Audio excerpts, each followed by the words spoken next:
So guys, ako as a person who likes rifles and PCCs, for example, but rifles primarily, gusto ko na as much as possible maganda yung aiming solutions ko o ito yung mga sights ano.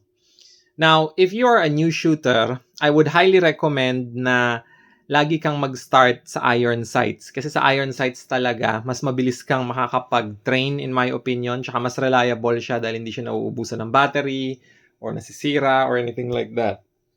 Now, for the past decade, luckily dito sa Pilipinas, kumalat na yung mga yung mga targeting optics, mga red dot sights, magnified optics and everything.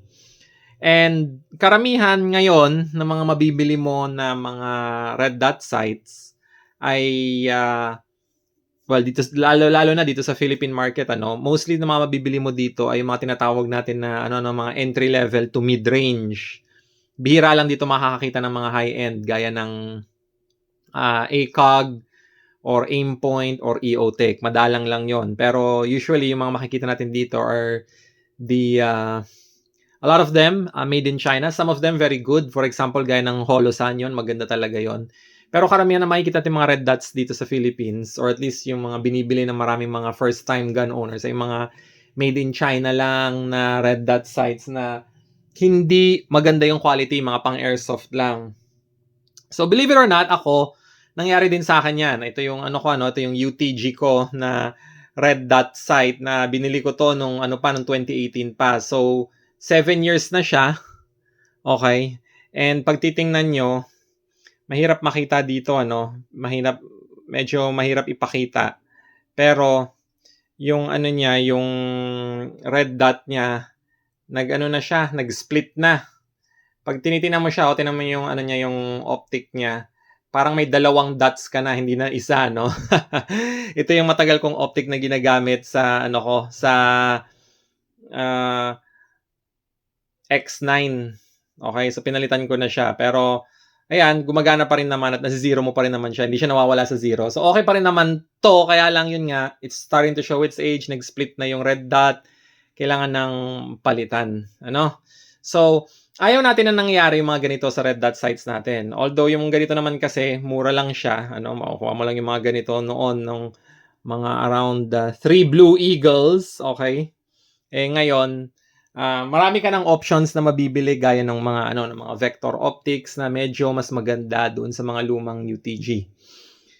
Now, if you don't want to get a made in China optic, now, just to be clear, hindi lahat ng made in China optic guys ay pangit. May mga magaganda talaga. Gaya nung SIG, yan, maganda yan. Holosan, maganda talaga yan. Both are made in China. Magaganda talaga yon. Pero may mga, because the made in China brand carries such a stigma that sometimes yung iba nire-refer na lang nila yun to denote poor quality. Pero, back to the question, kung ayaw mo kasi ng made in China na red dot sight sa Philippines, gagastos ka talaga ng malaki dahil usually, automatically, yung kukunin mo kagad na option ay yung US made na red dot.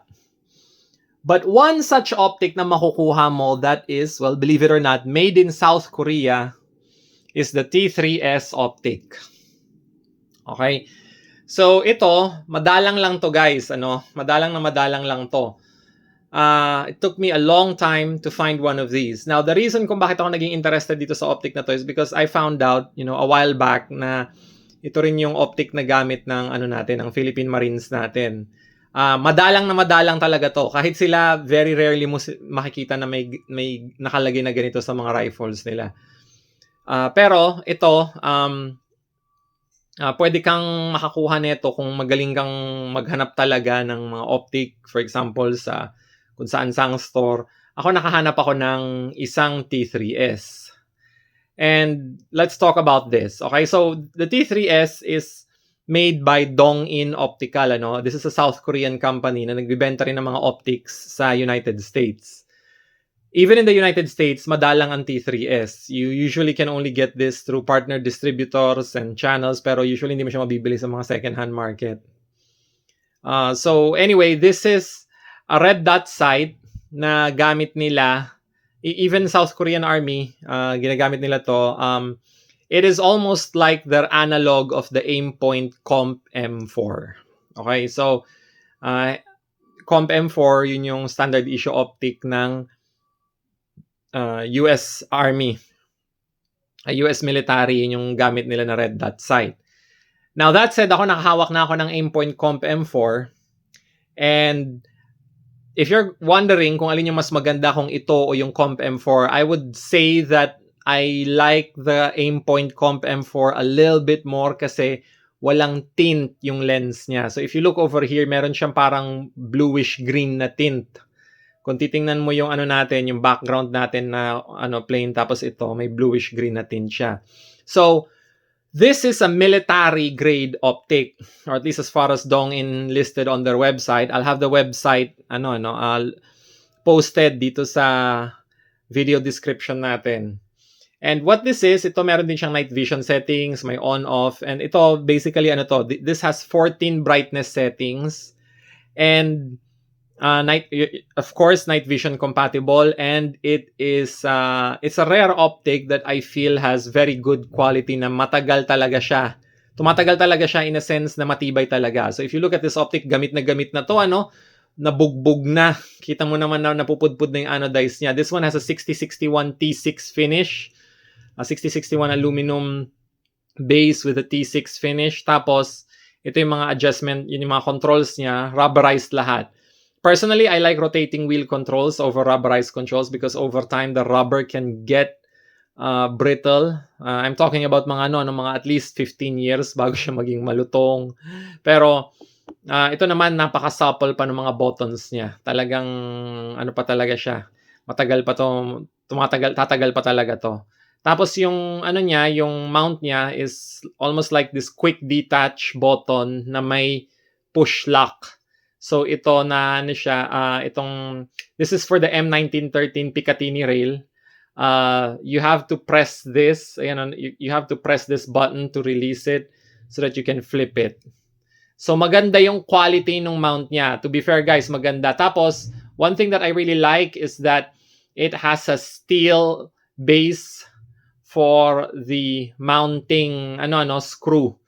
Usually, for poor quality optics, they just tap the aluminum base, but it's not a good idea to tap a base to have something, screw over to aluminum, because if the screw o yung screw natin ay bakal or steel, tapos aluminum yung kinakapitan niya, over time, kakainin ng bakal yung aluminum, lalo na kung high recoil use yung gamit natin. So ito, dahil bakal dito, tapos bakal din to, matibay talaga siya. Sobrang tibay niya.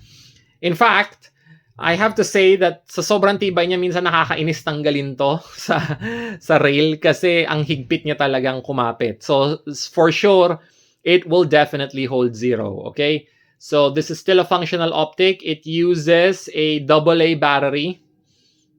Okay? And all of the caps and turrets have an O-ring to it. So subukan natin siya kung anong itsura niya, So, i-on ko lang. Ayan siya. So, I'm gonna try to get the camera to focus a bit doon sa dot para mas klaro. Ayan. So ayan siya. Mahirap magpakita talaga ng optic when it comes to, cellphone cameras. Ayan, yan. So, kita mo naman siya. Ayan. Tapos, susubukan ko i-adjust yung brightness settings niya. Okay, bawasan natin. Ayan, so sobrang fine na nung nung dot niya. Tapos kung papalakasan mo naman, ayan siya. Ayan, so it has several brightness settings to the point na sobrang liwanag na nung nung red dot natin. Tapos mapahinaan mo naman, ganyan siya. Alright, so far so good naman tong optic na to. Despite the fact that this is a very old optic, it still works. It doesn't split. So parallax free. It doesn't say on the website if this thing is parallax free, but so far, I think it has a little bit of parallax. It's definitely not parallax free. Pero so far naman maganda naman siya for rifle use, So ayan siya. So because this is an older generation optic, it doesn't have the 50,000 hour lifespan that most optics that are good quality today have. Okay, so Much less. This one takes a AA battery, guys. Hindi siya CR123 or button cell battery. So, ano lang to, AA battery. Pero tumatagal pa rin naman. So, if we're gonna look at the turrets over here, it does hold 0. Okay, nag-firing na ako a while back gamit nito, and it does hold 0. Ayan siya. Tapos may O-ring siya dito sa base. Ayan, kita mo yung O-ring. Ayan, so may O-ring siya. So, watertight to definitely. I think the website says, siya, watertight to 1 meter. But I'm sure you can dive deeper than that. Wag lang siguro 100 or 200 or 300 meters or maybe even 50 meters. Pero, ayan siya. So, na-adjust siya. And so far, nag-hold naman siya ng 0 ng maayos. May O-ring din to. So, if you look over here, it has an O-ring. There you go. This optic, because it's old and beaten up, nawawala na yung niya, yung retention strap niya dito. There is a plastic retention strap for the caps. It's gone now. So, yan. So, one thing that I like about this is that this optic does have that very, very solid feel to it. It's up there with Aimpoint in terms of solidness. Okay, definitely not in terms of glass clarity, pero in terms of quality ng ng build quality niya, matibay talaga. Definitely solid. So, yon if you want more specs to this, I will post it. Okay, but you can also check the website. So ayan siya. Ito yung glass niya. Medyo may pagkapula. Okay, pinunasan ko na yan, pero medyo may a little bit smudged, but it's very, very, the glass seems really rugged, at least. So, yan siya. So, I think if you're gonna get this nowadays for example, sa US, baka gumastos ka ng mga more than $200 or $300 or baka mga umabot na ng $400. Sa Philippines, you can get them cheaper kung magaling kang maghanap. May mahanap ka naman dyan. I think you can check out Mike's Militaria if you want to get one of these. Pero yun nga, lahat na makikita mong ganito, as far as I can tell, gamit na talaga, no? So, it's a used optic. It's been there and done that. Pero kung gusto mo na mga ganong feel, gusto mo na mga optics na talagang mukhang nang galing na sa kung saang party ng mundo at lumaban na, ito yung para sa'yo. Okay, definitely doesn't have that, fresh out of the box look to it. If you look, we have all of these scratches, tatanggal na yung finish niya, but definitely it's got that very rugged, tough look to it. So, yan. So, very stable mounts, very good controls naman, very simple. For sure, kung may night vision ka, gagana naman ng maayos to. Dahil may night vision settings naman siya, maybe just expect the fact that tinted yung lens mo. I know for a fact that if you use optics gaya ng Aimpoint, wala ka talaga mapapansin na tin or sobrang konti nung tin niya na halos hindi mo na siya mapansin. Mas gusto ko yung ganon kaysa dun sa medyo tinted, but if you don't mind things like that, ang advantage kasi ng ng tinted, mas nagko-contrast, mas kita mo yung dot pag tinted yung lens. Medyo may tint. If you don't mind things like that, na tinted yung lens, pero mas makikita mo ng maganda yung red dot, then this is definitely the optic for you. Okay? So, yeah. Now I'm going to try and see if I can mount this sa sa rifle ko. Alright, so again guys, just to be clear, we are not selling any firearms in this video. Okay? So ito yung yung PVAR ko. Alright, this is my UDMC PVAR. Alright, so first off, let's do a safety check. Okay, so meron tayong dito, rifle dito. Let's do a safety check just to be sure. Okay, no rounds in the chamber. This was already safety check prior to the video, but let's do it again. No rounds in the chamber. It's safe. Okay, so let's see what happens if we mount this optic over here. Okay, so there you go. Ayan, so let's just push it like that, and there you have it. Ayan yung itsura niya pag kinabit mo na sa rifle. It is absolute co-witness, guys. Very difficult to show here sa camera dahil tumatama yung ano niya, yung butt ng camera, but I'm gonna try. Kung mapapakita natin, ang hirap talaga. But yeah, ayan, ayan, you can barely see it upside down. Na nagko-co-witness siya. It's absolute co-witness. It's not lower 1/3 or anything like that. Okay? So yeah, this is overall a great optic. Okay? Deploy ko yung bipod.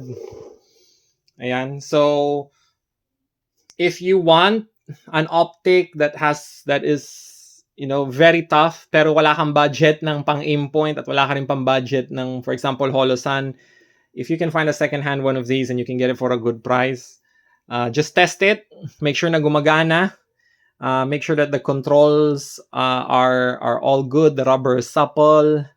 Hindi cracked yung glass or may tinted na issues ka or something like that. If you can do that, it's a great optic. Okay?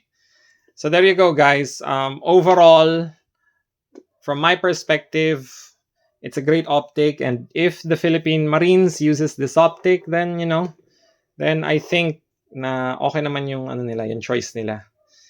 They didn't make or choose an optic that is problematic in any way. Siguro ang sa akin na lang is, of course, everybody wants to get either an EOTech or an Aimpoint or a Trigicon, but given that in the Philippine market, there's hardly any budget for that, or most gunners don't have, or lawful gun owners don't have budget for that, something like that, then this is not a bad optic to settle with.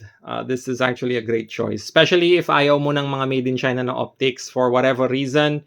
This is the South Korean T3S made by Dong-In Optical. All right. So there you go, guys. Maraming salamat sa panonood. So if you like this content, please comment, like, share, and subscribe. And we have a Buy Me a Coffee link if you are interested in donating to the channel. But if you can't do that, then that is totally fine. Just like and share the video and spread the word. Okay? So maraming salamat, guys, sa panonood. Thank you for watching my channel for many years now. Okay? And we are going to check out more stuff, cool stuff here very soon. Okay? So thank you again. And I will see you all in the next video.